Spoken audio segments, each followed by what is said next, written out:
নিশ্চয়ই নেকির কাজগুলো পাপ কাজগুলোকে দূরীভূত করে দেয়।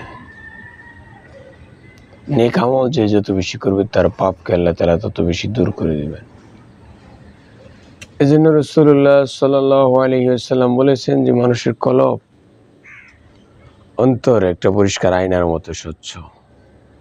এখানে মানুষ যখন গুনাহ করে একটা কালো স্পট একটা দাগ পড়ে, আরেকটা গুনাহ করে আরেকটা স্পট পড়ে, এমন গুনাহ করতে করতে পরিষ্কার অন্তর কালো হয়ে যায়।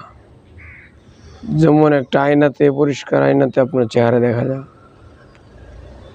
আয়নাটাতে অনেক স্পট দাগ পড়ে গেলে তখন আপনার চেহারা আর আয়নাতে দেখা যায় না। তো দ্রুপ আমাদের যে কলব আল্লাহ তাআলা দিয়েছেন, এই কলবে আমরা যখন গুনাহ করি এই গুনার দাগগুলো কলবে পড়তে থাকে, পড়তে পড়তে কলব অপরিষ্কার হয়ে যায়, যার কারণে ভালো কাজ আর আপনার কাছে ভালো লাগে না, ভালো জিনিস আপনার চোখে আপনি ভালো লাগে না, শয়তান আপনাকে লাগাতে দেয় না। এই জন্য আমরা দেখতে পাচ্ছি যে আমাদের বাংলাদেশে মেধাবী ছেলেমেয়েরা, তরুণ তরুণী, কিশোর কিশোরী, এই যুবক ছেলেরা মেয়েরা এত স্ট্রাগল, এত কষ্ট পরিশ্রম করে পড়াশোনা করে, তারা যখনই একটা সাফল্যের দ্বার প্রান্তে পৌঁছতে চায় দুনিয়াবী জীবনে, তখনই অনেক প্রতারক চক্র তাদেরকে থামিয়ে দিতে চায়, তাদের মেধাগুলোকে নষ্ট করে দিতে চায়, তাদেরকে হতাশাগ্রস্ত করে দেয়। হতাশ হয়ে যায় এই সমস্ত ছেলেমেয়েরা। বাবা মায়ের মনের ভিতরে একটা হতাশা জন্ম নেয় যে এত কষ্ট করে আমার ছেলে মেয়েকে লালন পালন করালাম, কি ফায়দা পাচ্ছি। আজকে ভাইরাল ইনফরমেশন যে আমাদের ছাত্রছাত্রীরা সারা বাংলাদেশে বাংলা ব্লকেট নামে তারা কর্মসূচি পালন করছে, তারা রাস্তা ব্যারিকেড করছে, কোটা বিরোধী আন্দোলন। আমাদের বাংলাদেশ সরকার আইনেও বলা হয়েছে, সম্ভবত সংবিধানের 29 ধারার 1 নম্বর অনুচ্ছেদে কথাটা বলা হয়েছে যে আইনের দৃষ্টিতে সকলেই সমান অধিকার ভোগ করবে। তাহলে আমাদের ছেলেমেয়েরা তারা মেধার স্বাক্ষর রাখছে সারা দুনিয়াতে, তো মেধাবী ছেলেরা সরকারি চাকরিতে কম্পিটিশন করবে, করে সরকারি জব তারা পেয়ে যাবে, দেশ দশ সমাজের তারা সেবা করবে। কিন্তু এখানেও প্রতিবন্ধকতা দাঁড় করিয়ে দিয়েছে আমাদের কোটা। তারপরেও একটা সময়ের জন্য কোটাটা প্রয়োজন ছিল, কিন্তু সব সময়ের জন্যই কি এই কোটাটা প্রয়োজন আর এত বেশি পরিমাণ প্রয়োজন? তোমাদের কোমলমতি ছেলে মেয়েদের মনের স্পৃহাকে নষ্ট করে দেওয়া হচ্ছে এই কোটার নামে।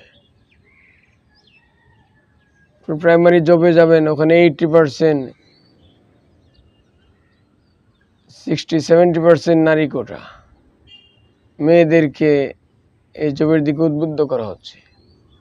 অথচ ইসলাম বলেছে একটা মেয়ে তার ফ্যামিলিতে সবচেয়ে বেশি সিকিউর, সবচেয়ে বেশি সেফটি সে থাকবে। এজন্য সম্মানিত শ্রোতা মণ্ডলী, আমাদেরকে অত্যন্ত বিবেক বুদ্ধি খাটিয়ে চিন্তা করতে হবে যে আমাদের কি করা উচিত, একটা দেশ জাতির উন্নয়নের জন্য আমাদের কি ভূমিকা রাখা উচিত। আমরা নারীদেরকে নারী স্বাধীনতার নামে বাইরে বের করে দিতে চাই, কিন্তু আসলেই কি নারীরা বাইরে গেলে স্বাধীন? নিশ্চয়ই না, এখানেই তারা পরাধীন। একটা বাসে সে সেফটি ফিল করছে না, একটা ট্রেনে তার নিরাপত্তার কোনো ব্যবস্থা নেই, বাহিরে সে হাঁটাহাঁটি করবে, নিরাপদ কোনো প্লেস পরিবেশ নাই। তাহলে কি করা উচিত? যে আমাদের চোখ কান খোলা রেখে অত্যন্ত বিবেক খাটিয়ে চলা উচিত যে আমাদের সমাজে কি হচ্ছে, কি হওয়া দরকার ছিল। সম্মানিত শ্রোতা মণ্ডলী, সংক্ষেপে এটুকুই বলে দিলাম যে আমাদের কোটা বিরোধী যে সমস্ত ছেলেমেয়েরা আন্দোলন করছে, সকলের প্রতি আমাদের সেলুট জানানো উচিত। তারা তাদের নিজেদের যোগ্যতার স্বাক্ষর তারা রাখতে চায়, তারা পরাধীনতায় বাঁচতে চায় না।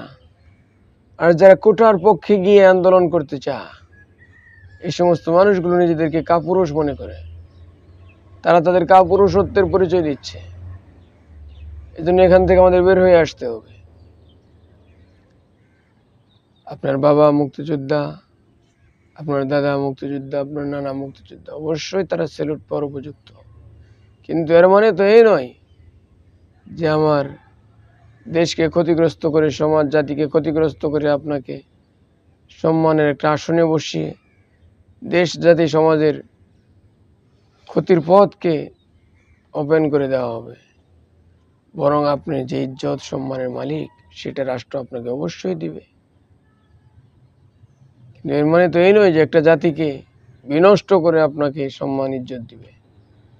এই জন্য কোটা বিরোধী যে সমস্ত ছাত্রছাত্রী আন্দোলন করছে, সকলেই অত্যন্ত মেধাবী এবং মেধার স্বাক্ষর রাখতে চাচ্ছে। আর যারা কোটার পক্ষে গিয়ে আইন আদালতে লড়তেছে, তারা নিজেদের থলের বিড়ালকে পুষে রাখতে চায়। তারা তাদের নিজেদের অক্ষমতাটাকে ঢেকে রাখতে চায়। তারা তাদের কাপুরুষত্বের এই মুখোশটাকে তারা সমাজে রন্ধ্রে রন্ধ্রে পৌঁছে দিতে চায়। এই জন্য আমরা আজকে সংক্ষিপ্ত কথা এটুকুই বলবো যে আমাদের চোখ কান খোলা রেখে যা করা দরকার, যা সমাজ জাতি দেশের জন্য মঙ্গলজনক, তাই আমরা করব। আল্লাহ তাআলা আমাদের জন্য তৌফিক দান করুন।